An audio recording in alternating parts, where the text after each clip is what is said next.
Welcome, welcome. It's another edition of ACC Baseball Etc. presented, as always, by Pitch Logic, the system used by players, coaches, scouts, and instructors at all levels of play, from youth leagues to the big leagues. The easy-to-use and affordable technology makes the platform accessible to every player at every level. All the metrics and features used at the highest level. Go to pitchlogic.com for more information.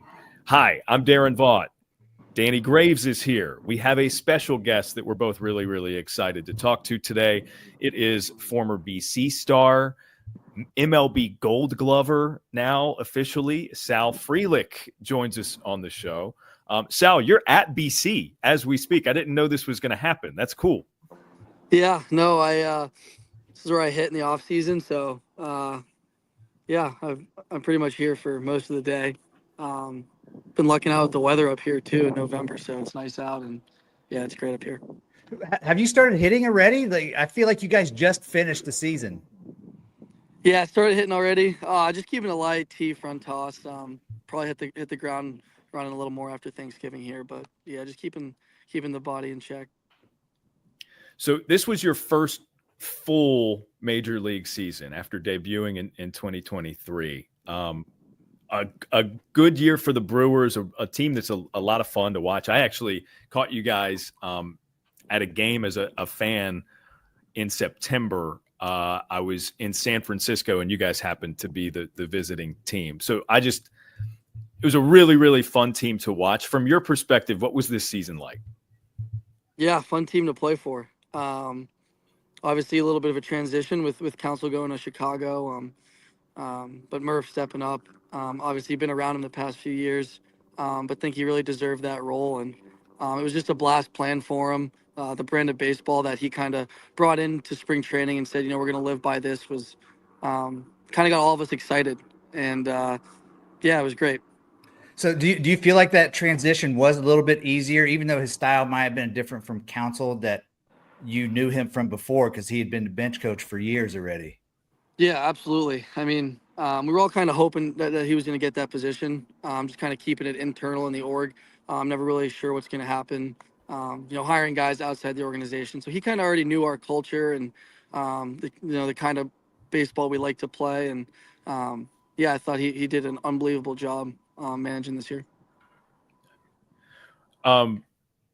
Let's talk about some other coaches. We were joking around before we came on that Mike Gambino, your former head coach at BC, is one of our favorites on the show. No longer in the ACC, of course. We wish him the best at Penn State, but you obviously still have the relationship with the program.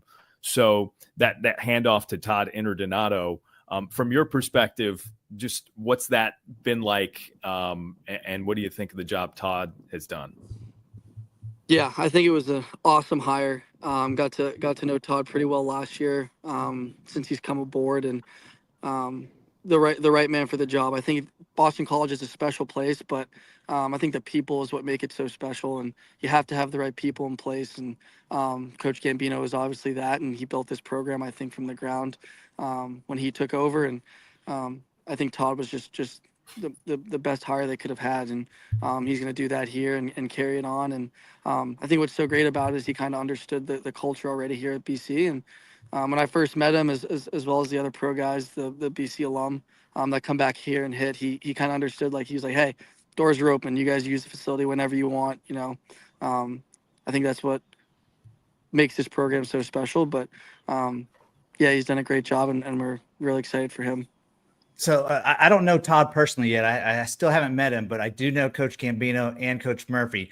Out of these two, which one is more fiery? Because they both can get some, I don't even want to say the words. They both can get after it a little bit. Yeah, I mean, I haven't played for Todd, but I've seen some of the practices so far in the operation he's running, and he's up there with the fire. He brings it every day, and but I think for me, Coach Gambino's number one on that list for that. But yeah, Murph's kind of a different style. He'll definitely get on you, but definitely more of a laid back when it's not lights on, and yeah, so it's cool to have both sides of that coaching.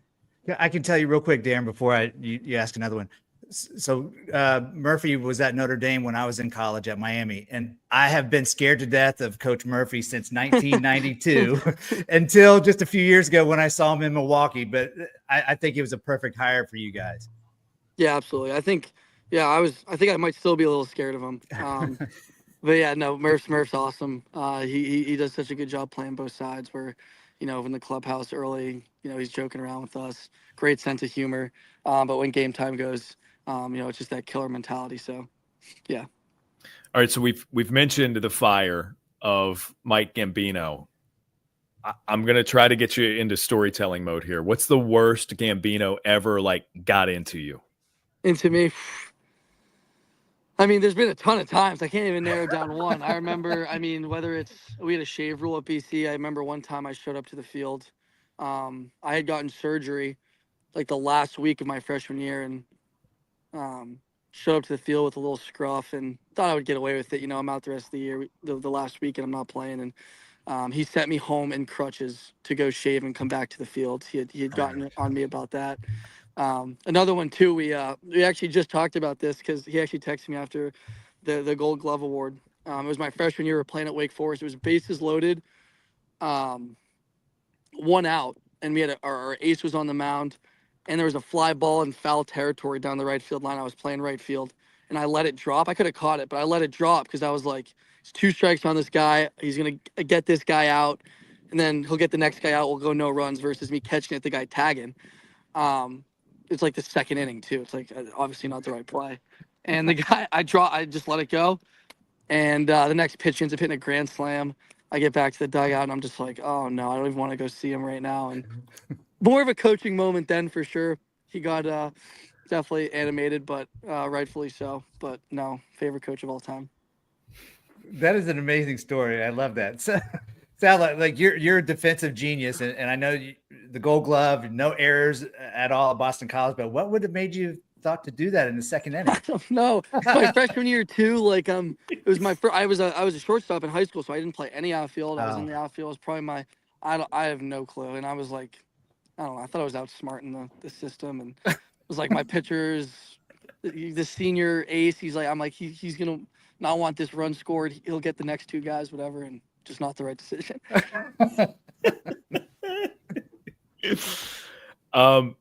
You were a 3-sport athlete in high school, is that right? Star quarterback. You got an offer at BC as well to play football, right? But you also played hockey. So this is not gonna be the typical 3-sport question you normally get. I'm relating this to Gravy over here, because he's become the ultimate hockey dad. Yeah. Nice. Yeah. So yeah. I guess what would you have any advice to Danny's young hockey playing son? Yeah, I would just tell him. So obviously the sticks now are just so expensive, and my dad told me, so they have the warranties, whatever. It was always, get 1 stick. If you break it, taking a slap shot, okay, I'll get you another one. If you break your stick, though, slamming it over the net, slamming it when you get back to the bench, cross-checking, sorry, no more stick for you. You're out. You're out. You can go find your own stick. So that was our rule in the house growing up. And, yeah. Yeah, the sticks, I don't know what the warranty was when you were playing, but they're only a 30-day warranty. Yeah, I think that's what it was when I was playing, yeah. Yeah, so he broke one testing the flex on it. And of course, I had to pay for it. And then it wasn't even a stick that he was going to use. He was just playing around testing it. But he's 9 and he's bigger than a lot of other kids. But he's a goalie now too, which that equipment, that gear is ridiculously expensive. But I love hockey dad. Do you still play at all? During the off season, do you get out and skate? Oh yeah. Yeah. We get on the pond though here. Had an outdoor rink growing up in the backyard, so we would get on. My parents obviously they don't do it anymore. We're not home, but once the pond freezes over, we'll get some pieces of wood, just go make goals and drop a puck, skate around. So it's fun. We'll always get back out. I haven't been on a rink in a while, full pads, but we'll always hit the ponds. Okay, so we're gonna have this as a oral contract here on our show. If we ever hook up together, you've got to take me on the ice. Done. Yeah, and show me some moves or something. I can skate, but I can't stop, Sal. I don't know how to stop. I can't really stop either. I can only stop on my right side, I think. I never really did the left side stop. Is it because do you slide on both sides in baseball? Like, can you slide on both legs? I don't know. I think I mainly only really slide on my left. That's a good question. I don't know. It might be because correlated. I can almost stop on the one leg that I slide with, but the other one I have no chance. Slid with Danny. Right. Right. There's no sliding anymore. Definitely. Yeah. So you heard it here, Daron. Sal's taking me. I like it. No, I like it. You might even be able to convince me to tag along for that. I'm not great on the next time you guys are at BC, we'll get out on Conti Forum. We'll take you out at the BC ice. Love that. Consider it done. We got to make that happen. Yeah. Got to make that happen. Yeah, definitely. So, okay, this is the ACC show of note here at D1 Baseball.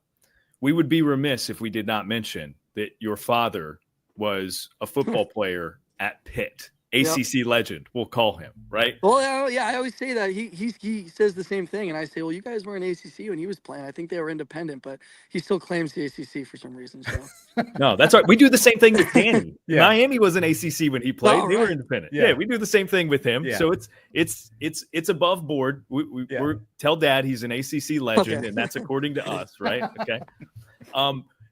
Did that have any influence? I mean, obviously in athletics generally, I know your grandfather played baseball as well, right? There's a general athletics influence from those guys. Your dad's experience at Pitt, did that have any influence? Did that come up at all when he was trying to counsel you through the figuring out, okay, what are you best at? What do you like most? Where could you potentially go to play? Yeah, I mean, I think the most influence it had on me was just athletics as a whole. Just growing up, every season was something different. Like he played a ton of sports in high school too. So, in the winter, it was like, what do we like? We tried basketball, we tried hockey, loved hockey. We stuck with that. Never forced anything on me, but once I showed a liking and an interest in something, it was like, all right, you like this? Like we're gonna work at it. So, growing up, it was not just football. That was the one sport he coached me in.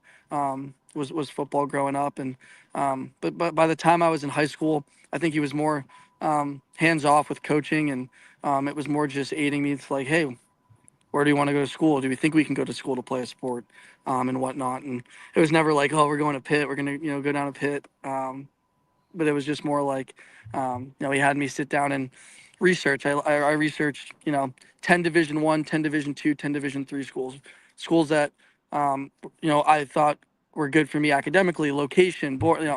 He made me do all this research on schools. Then once I had that list, it was like, okay, let's go take a visit to some schools. Let's go do a camp at some of these schools and stuff like that. So that was kind of the guidance he gave me, I think, more than, concrete, we're going to go down to visit Pitt and I want you to go here or whatnot. So, yeah. Well, was there any chance of you playing football at BC or any other colleges when you were coming out of high school?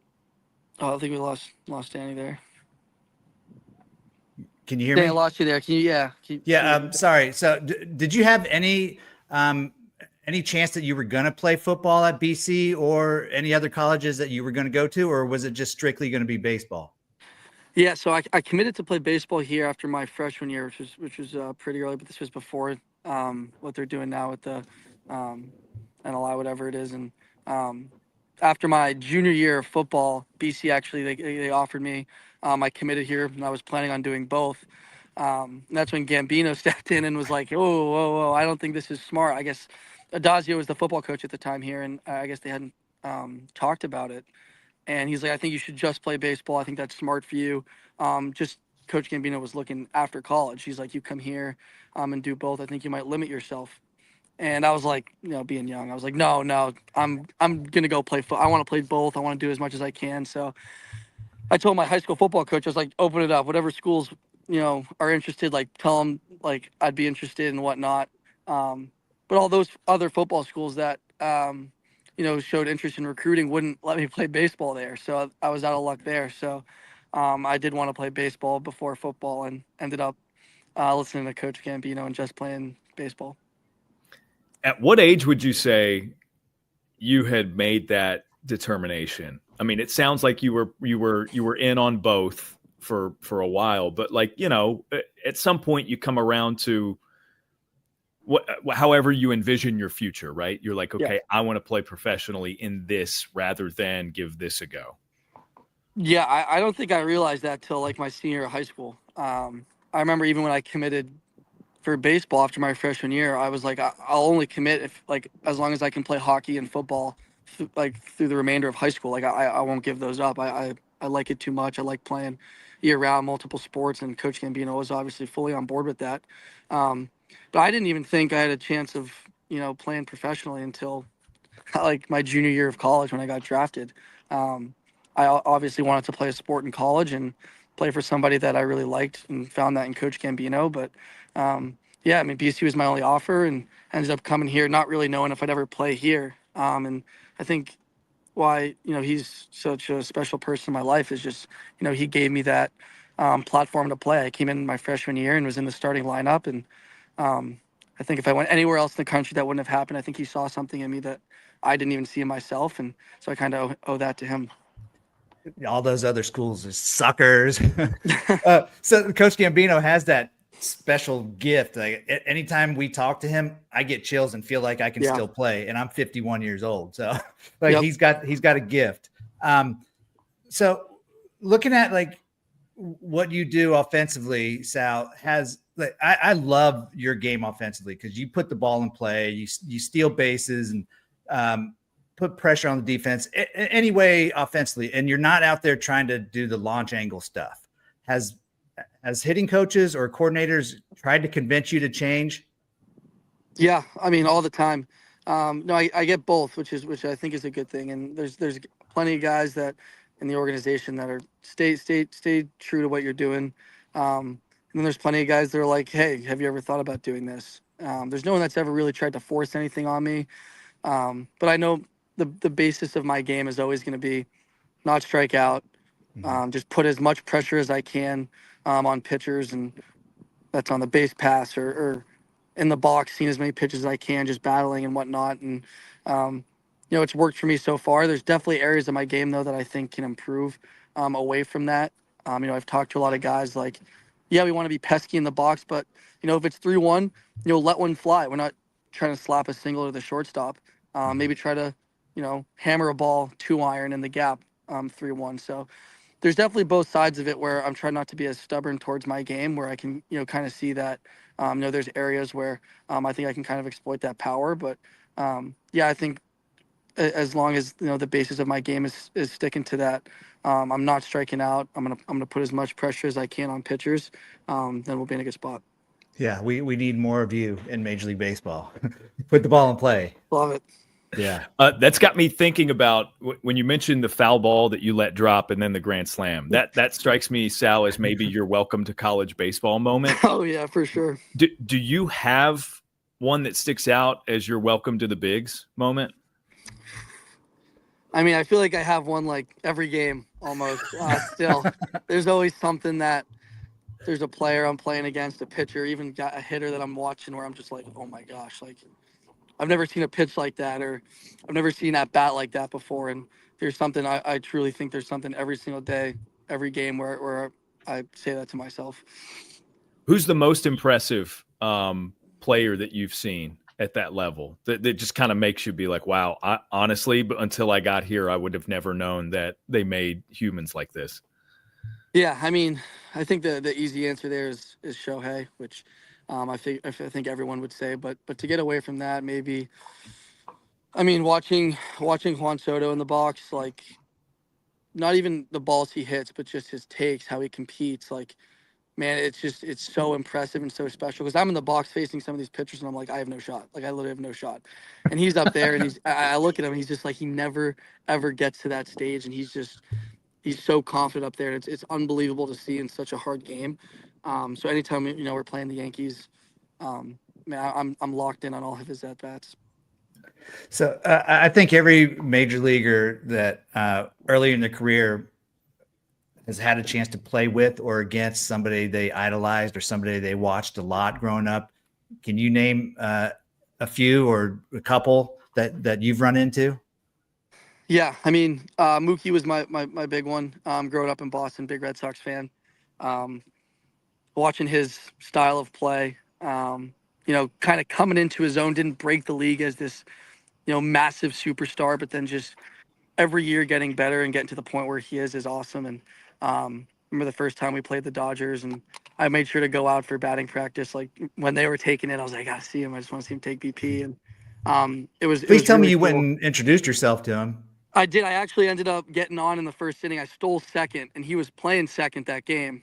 And he kind of gave me a pat and said, congrats and everything so far. And I was like, huge fan, Mookie, like, doing the fanboy, but try to keep it compete mode. And that was really cool moment for me.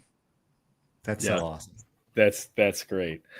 Danny, I'm going to go off the board here because we've discussed this. Danny refers to me as the professor a lot, Sal, because I teach as an adjunct, and I was a creative writing major in undergrad.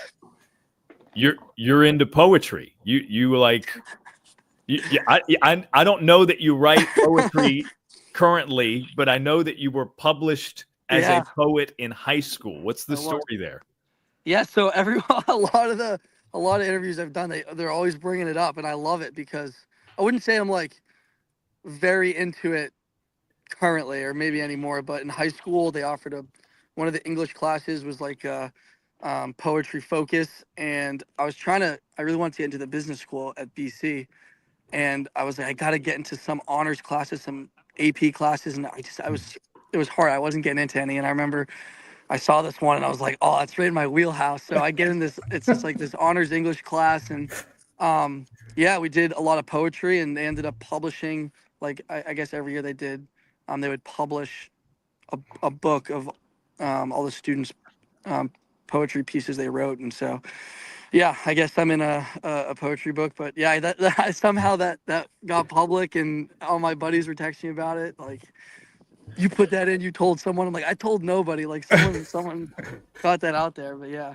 The internet knows everything. Daron, I'm so glad you brought that up because I wasn't going to bring it up either. But since you did, I read that you have done this with Tom Hume. Tom Hume happens to be my longtime bullpen coach in Cincinnati, but he was also my best man at my wedding. Did you read poetry with Tom Hume somewhere? I do not remember doing that. So no, I don't. Okay. I don't think so, unless I did and was unaware of it. But yeah. I have read my poetry before. Like, it's come about and people make me read it. So yeah. I read the same thing with Hume. But I didn't make that connection, Gravy. I wasn't aware that you guys, I should have connected those dots, but I wasn't aware that you guys were like that. Well, okay. So let me sort of put a different spin on it, Sal. This is way down the road. You got a long way to go. You're just 24 years old. So like your career is not even close to done. A lot of success, hopefully, in front of you. After that's all done, would you like fancy yourself a writer to the point where maybe you even write a book? And the thing is I really enjoyed poetry. Writing, though, I rather take a calculus test. I rather take a organic chemistry test. Writing was a lot harder for me to sit down and do than like study and go take an exam. All right, I got something for you then. Here we go. 30 years from now, when it's all, the career's all said and done, I could even help you write this. We could co-author it, right? We do a series of haikus. All right, I can do that. I'm in. That are about your career. All in. Love it. I can do that. Yeah, in bits and pieces. If I have to go like, thesis, and then I got to go, cite evidence, and then that's when I get a little lost and it gets consuming. But if we keep it nice and short, like sprints, I can't do marathons. Sprints, I'm better at that. I like it. Well, you've got a professor there to write it for you. You just need to tell him what to write. That's all. True, yeah. I'll just sit there and spit from my imagination if you go pen to paper. There you go. All I ask is for a tiny little "with Daron Vaught" on the cover of the book, right? Yeah, That's it. That's all. We'll do it. Nice. That's awesome. When was the last time that you did poetry? Was it high school? Oh, it was high school. Yeah, haven't done it since. So no chance that your parents have any old poetry at home? None. No, Are but you a ton sure? of Like you people said have that pretty tried to. quick. Oh yeah, because I've had friends that have gone to my parents to try to find some of my old poetry, and I had teammates this year on my Brewers team who figured that out and were ordering the book that from my high school that published it to the field to try to get me to read it, but they were ordering the wrong books, and I know where it is. I'm not telling anybody though. It's in the archives. We're gonna find it. Yeah, it's hard to find. It's out there though. So you said the off season's been kind of low key. What are some things? And you were talking with Danny just a second ago about ways that you could improve offensively. What are some things specifically you're trying to work on? Yeah, I mean, obviously, I think the first thing is just getting in the weight room. You're gonna lose weight throughout the year, lose strength, so it's just really building that strength up and almost overdoing it, getting into spring training, just kind of building in a foundation for, what's gonna go.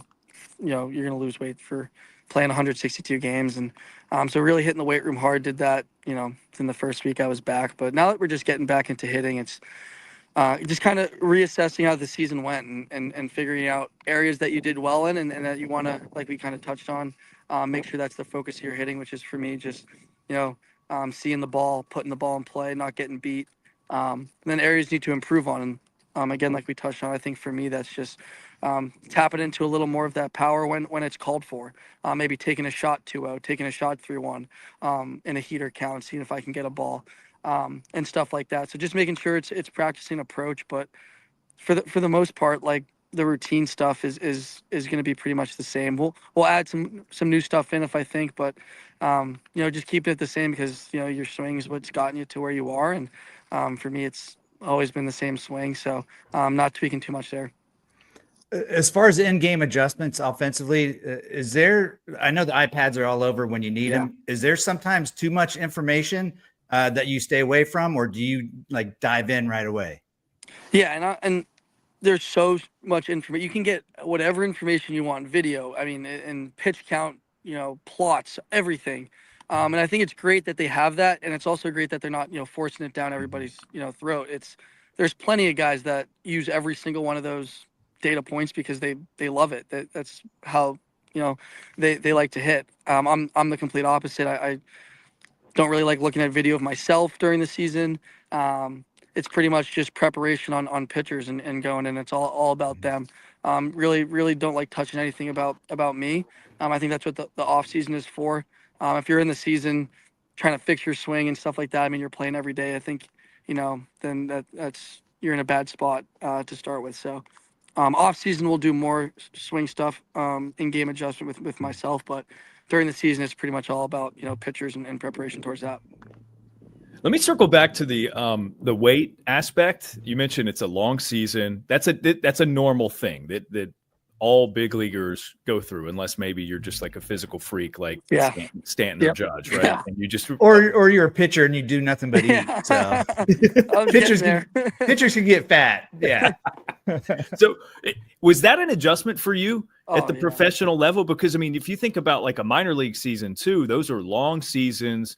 It's a lot of travel that's fundamentally different than the travel you do as a big leaguer. Yep. And from you were a year-round athlete and just generally speaking a good athlete anyway. But I'm sure that was something that you were able to get a pretty good grasp of during your time at BC. I think you probably had a pretty good routine of balancing the weight training and then the sport specific training. So I just, with a longer season, I'm that had to be an adjustment. Hardest thing ever was the first year. And it was harder in the minor leagues than it is in the big leagues. I mean, the first year, my full year in the minors, was even short. I would say the second year when I started in high A, finished in AAA. We went to the AAA championship. So we played like 155 games, which was like almost as much as the big league schedule. And I remember after that season being like, what just happened? Like I looked down at my body at the end of the year. I was like, where did I feel like so skinny? And I was like, oh my goodness. But you're also, you're busing, you're not flying on planes, you don't have chefs. So the food situation's different, especially when you're on the road, you're not getting fed as well. And it was a kind of a big wake up call. Like, okay, I need to figure out how I'm going to be able to maintain strength. Because, and that early on, it's not like during the season you're trying to get stronger. You're just trying to maintain it. And that was kind of my first, like, okay, what are we going to do to stay on top of this? And it was just making sure we're eating 3 meals a day, good meals a day too, because you're always going to be able to find it. To be able to get your hands on good meals. And that was kind of me just making sure going into my first big league season this year, like first and foremost, that was the number one thing, was making sure I was taking care of my body, away from the field, waking up, getting breakfast in the morning. If I didn't, eat before the game, making sure I was eating a ton after the game, just stuff like that. Speaking of chefs and cooks and stuff on the road, do you have a favorite road stadium that you go to, or maybe just a couple? You don't have to narrow it down to one. Yeah, I mean, got to play at Fenway this year, which was awesome, being from Boston, growing up a big Red Sox fan. So a little biased towards that, but yeah, I mean, I love Busch Stadium. I don't know why, we played there a ton, but I think the playing surface is my favorite. Really cool stadium. And we went out to San Diego this year and absolutely loved it out there. It was awesome. The fans there were great. It was kind of like a party going on the whole weekend in the crowd. It was really cool. Nice. That's cool. Yeah. That feels like a good place to wrap this up. Sal, congrats on the Gold Glove Award, all your success early in your big league career. We are proud to call you an ACC legend here in our circles, right? Yeah. So we'll continue to occasionally catch up, and we look forward to that. But thanks for joining us. No, thanks for having me on, guys. Appreciate it. Thank you, Sal. And I do wear this hat all the time, by the way. I love it. Not even joking. I love it. Yeah. For the listeners, Danny in the BC, it's like a digital camo with the stars and stripes. BC. It's a good looking cap there. Was that a gift from Gambino? Gift from Gambino. Oh, nice. So shout out Mike Gambino. Thanks, Mike. I'm going to text him after we're done here. I'm going to text him and ask him about these stories with you, Sal. Oh, yeah, you got it. You got it. Yeah. All right, that's it for us on ACC Baseball, etc. Thanks to Sal Frelick for joining us. We'll catch you next time.